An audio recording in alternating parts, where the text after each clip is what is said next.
It was 2 nights before Christmas, 2006. Snow dusted the quiet fields of central Missouri, and a faint blue glow spilled from the windows of a small ranch house at the end of a gravel road. Inside, 28-year-old Benjamin Bonney and his 25-year-old wife Sarah were wrapping gifts for their 4-year-old daughter Samantha.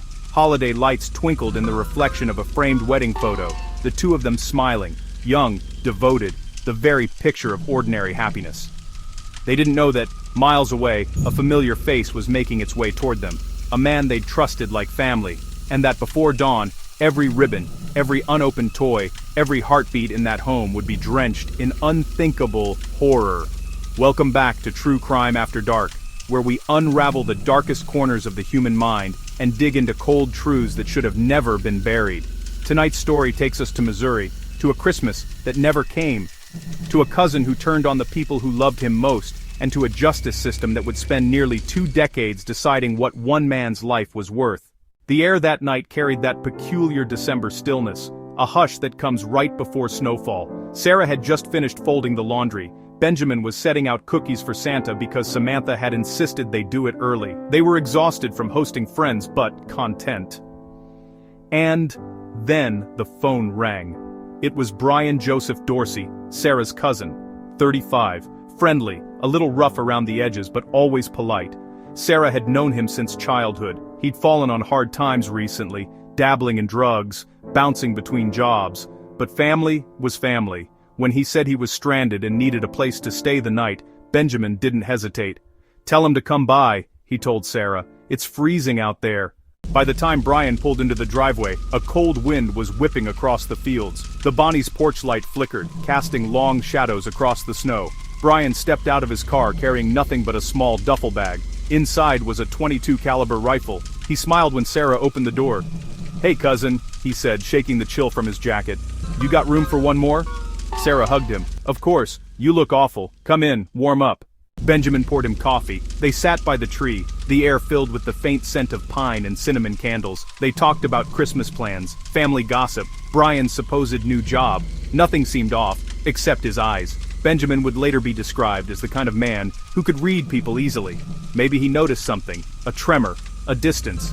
But it was Christmas. Suspicion felt out of place. After midnight, Sarah showed Brian to the guest room. "You can crash here," she said. "We'll figure things out in the morning." Brian thanked her, closed the door, and sat in the dark for nearly an hour, gripping the rifle, whispering to himself. Outside, the snow began to fall heavier. Inside, the hum of the refrigerator and the ticking of the hallway clock were the only sounds.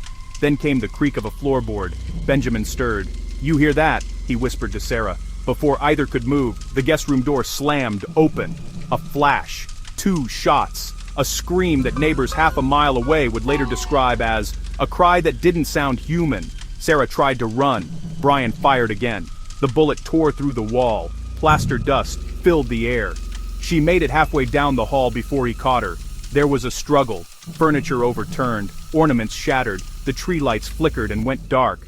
Moments later, silence. When investigators arrived the next morning, alerted by a panicked family member who couldn't reach them, they found Benjamin on the living room floor, Sarah in the hallway, both shot in the head. The smell of gunpowder still hung faintly in the air. Little Samantha was found unharmed in her bedroom, sleeping, somehow spared. The crime scene told a story of confusion and rage. No signs of forced entry, nothing stolen except the couple's car and a few personal items. The coffee mug still sat on the counter, one half full. But on the kitchen table lay Brian Dorsey's duffel bag, empty. Police traced the stolen vehicle within hours. It had been abandoned near Columbia, Missouri. Inside were Benjamin's wallet, Sarah's wedding ring, and several spent shell casings. Fingerprints matched Dorsey's immediately. He already had a minor criminal record for burglary and drug possession. A statewide manhunt began before sunset. For 2 days, Missouri Highway Patrol units combed wooded areas and checked bus stations. Then, just after dawn on December 26th, the day after Christmas saw officers received a tip. Brian Dorsey had called a friend, claiming he'd done something terrible and needed to turn himself in. They met him at a relative's home where he surrendered without resistance. When asked why he killed them, his first words were, "I don't know." Detective Mark Kelly, who led the interrogation, later said, "He looked haunted, almost relieved, but he wouldn't look anyone in the eye. Dorsey confessed to being high on cocaine that night, paranoid and desperate over drug debts. He said he believed gang members were coming after him, that the Bonnies were in danger too, and that everything blurred after that. He told detectives, "They were trying to help me, I just lost it." At the autopsy, both victims were found to have been shot at close range. Benjamin had defensive wounds, suggesting he tried to protect his wife. Sarah's hands were cut, likely from grabbing the barrel. The medical examiner estimated death occurred around 2 a.m. When the news broke, the town of Jefferson City went into collective mourning. Candlelight vigils filled the cold streets. Friends described the Bonnies as the kind of couple everyone wanted to be. Benjamin worked as a corrections officer, Sarah, a nurse. They just celebrated their 5th wedding anniversary. Sarah's mother, Linda Perkins, spoke through tears to reporters. "He was her cousin. We trusted him. We let him into our home every Thanksgiving. I can't understand it." The prosecution quickly charged Brian Joseph Dorsey with 2 counts of first-degree murder, seeking the death penalty. His defense attorneys painted a picture of a man spiraling under addiction and untreated mental illness, but even his own family struggled to forgive. During pre-trial hearings, a chilling recording of his confession was played. "I didn't want to do it." Dorsey's voice trembled on tape. "They were good people. I thought I was saving them from something worse." The courtroom sat in silence. In the weeks following the murders, Jefferson City felt different. The snow melted, leaving behind a gray stillness. The Bonnies' house, once alive with Christmas lights, now stood dark and taped off, a symbol of broken trust and quiet devastation. People whispered about it at the grocery store and in church pews. "How could he?" was the only question that ever seemed to surface. Detectives spent the next several months piecing together the final hours of December 23, 2006. The evidence was overwhelming. Ballistics confirmed the rifle was the murder weapon. Dorsey's fingerprints were found on the gun, on the coffee mugs, and on the light switch in the hallway near Sarah's body. His palm print was lifted from the refrigerator handle, smeared with blood. Prosecutor Kevin Crane, a sharp, unflinching man known for his meticulous presentations, told the press, "This was not a crime of passion. This was deliberate, cold-blooded murder against family." Yet despite the mountain of evidence, Dorsey's attorneys clung to the idea of diminished capacity. They argued that Brian was deep in the throes of a cocaine-induced psychosis, terrified and hallucinating, and that his actions were impulsive and irrational, not premeditated. Still, prosecutors had one ace up their sleeve, a chilling set of details from his own confession that only the killer could have known. He described the hallway, the lighting, the placement of Benjamin's body. He even remembered Samantha's toy horse on the floor. Something no one else had mentioned publicly. But what haunted everyone most was not the evidence. It was the contrast. This was a man who'd grown up alongside Sarah, had been in her wedding, had eaten at their table. There were family photos of them together, smiling, long before drugs and paranoia had taken over. When Dorsey's trial began in early 2008, the courtroom filled beyond capacity. Friends, co-workers, and family members of both the victims and the accused filled the benches. The local paper called it the trial that tore a family in two. On the first day, the prosecution presented a photo of Benjamin and Sarah holding their daughter. Christmas lights twinkled in the background. "This," the prosecutor said, "is who they were, and this is what he took away." The jury sat in silence as images from the crime scene were shown. The Christmas tree toppled over, blood on the carpet, gifts scattered like discarded promises. Sarah's wedding ring, bent and broken.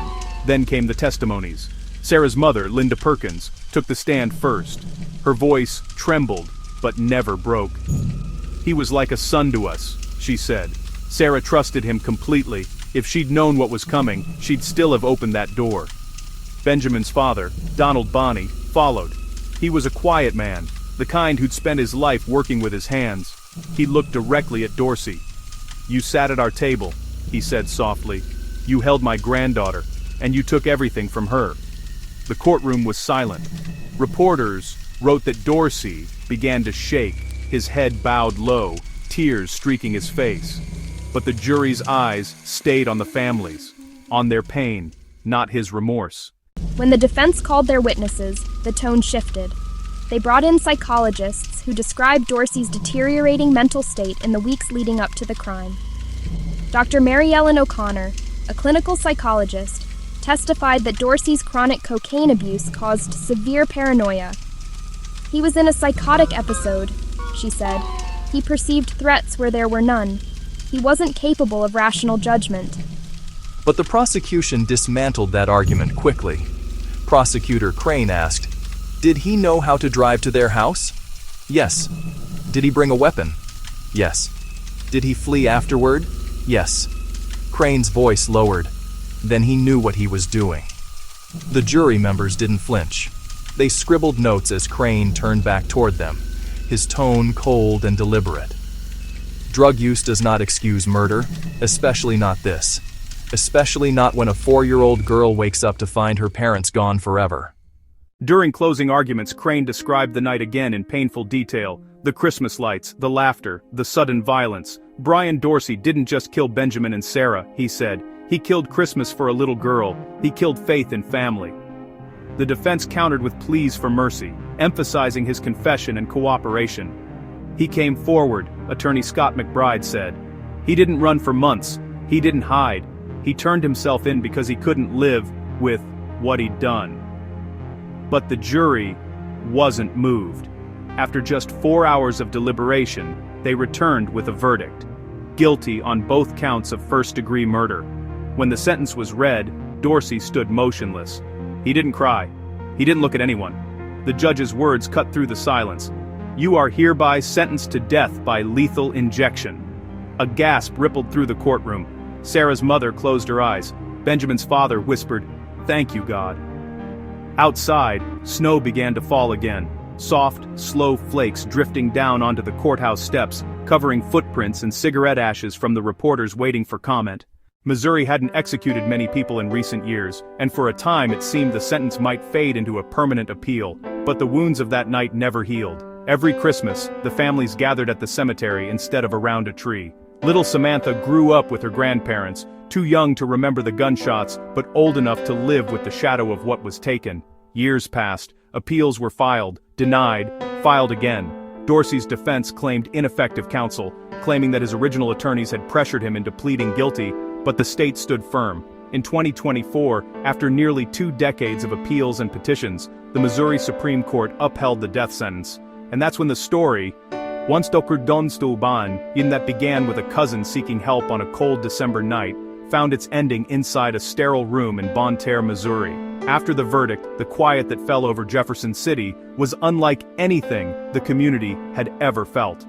The Christmas decorations came down early that year. Families who once left their doors unlocked now double-bolted them. The Bonney home was sold a year later, but neighbors say, even now, the air around that property feels heavy, like the laughter never really left, just froze in time. Brian Dorsey was transferred to Potosi Correctional Center, where Missouri's death row inmates are held. At first, he rarely spoke. Guards described him as polite, withdrawn, often sitting in his cell staring at family photos, the same relatives who now refused to speak to him. For almost 20 years, he filed appeals, first claiming ineffective counsel, then mental impairment, then seeking clemency from the governor. Each time, the same answer came back: denied. Over the years, journalists and death penalty opponents occasionally took interest in his case, arguing that he'd been a model inmate, teaching literacy classes and painting portraits for other prisoners' families. Some claimed he'd changed, others said it was too late. As one prosecutor put it bluntly, remorse doesn't bring back the dead. In the spring of 2024, Dorsey's final appeal was exhausted. Missouri's governor announced that the execution would proceed. When the date was set, April 9, 2024, reporters gathered once again in Jefferson City. Cameras pointed at the courthouse steps where, 18 years earlier, the snow had fallen during his sentencing. Sarah's family released a short statement: "Justice delayed is still justice served. We forgive him, but we'll never forget what he took." On the evening of April 9th, inside the state penitentiary in Bonne Terre, witnesses filled a small observation room divided by glass. Brian Dorsey was led in quietly, wearing a clean white uniform. He looked older, his hair graying, face thin, eyes sunken but calm. When asked for final words, he spoke softly. "To the Bonney family, I am so sorry. I wish I could change what I did. I pray you find peace. I love you, Samantha."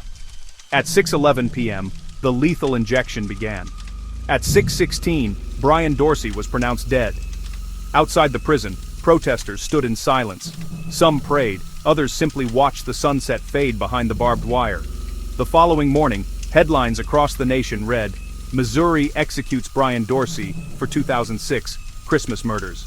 And just like that, the case that had haunted a family and a state for nearly 2 decades was finally closed.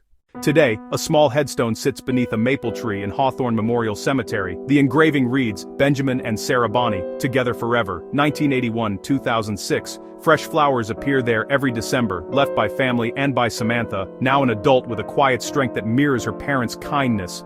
Friends remember Benjamin as patient and loyal, Sarah as compassionate and gentle. They lived their lives by the belief that family meant trust, that opening your door to someone in need was the right thing to do. They couldn't have known that kindness would be their undoing. The story of Benjamin and Sarah Bonney is a tragic reminder that evil sometimes wears a familiar face, that danger can come not from strangers in the dark, but from those we once called family. And though justice finally came, peace will forever carry their names. Thank you for joining us tonight on True Crime After Dark, where we continue to tell the stories that should never be forgotten. We will always remember Benjamin and Sarah Bonney. May they rest in peace.